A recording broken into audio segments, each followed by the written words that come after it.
It turns out there is only one class of people in this country who have avoided a mental health decline during the great global pandemic and shut in. That is those who regularly attended church services in person or online. Those people did not see the rates of depression increase and things like that. It was good for their mental health.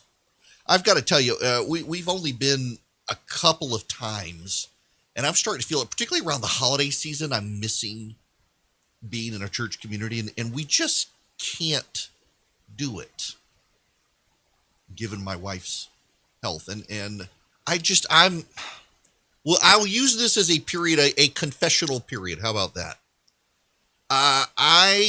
We have been as a family very bad with having our children involved in church right now because we can't go and we're not getting them up and watching it online and things like that. The kids very much want to go to the candlelight service at our church, which is going to be done outside. We wouldn't be able to go if it was inside.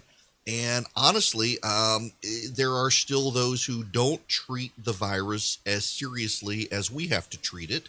And it's their choice to do it, but we can't be around the people who aren't treating it seriously because we have to treat it seriously for my wife's health. And so we have largely been precluded from being able to physically go to church.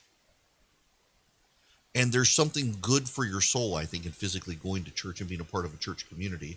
That we have gone a couple of times when it was outside, and now our church has moved back inside, and we can't do it.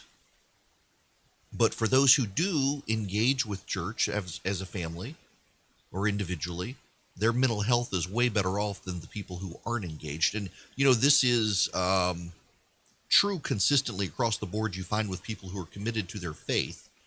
People who are committed Christians who tend to have better outlooks on life, tend to live longer, tend to have happier predispositions, tend to survive illnesses better, tend to do all sorts of things better. They outlive other people. All of it in large part because of their worldview, their health, and all of that.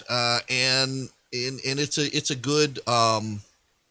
good check on reality when you realize that people who are regularly engaged in church as a church community, as believers, are doing better in life than others, are more committed to being happy and fighting depression and being a part of their community and surrounding themselves with like-minded people and just engaging in life in a way that is different from others, in a way that actually improves the world around them.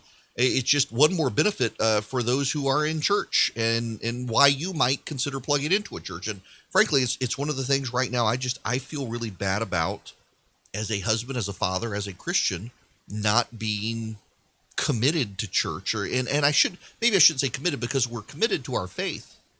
And I'm glad our kids are at a Christian school where they actually are learning about the faith in ways they can't right now by not being in a Sunday school class or in church. And I'm ready to get back to it. I'm ready for this vaccine.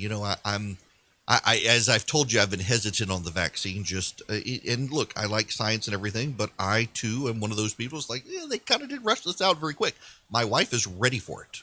If my wife could get this vaccine today, she would. And I think the rest of the family, she would probably want us to as well.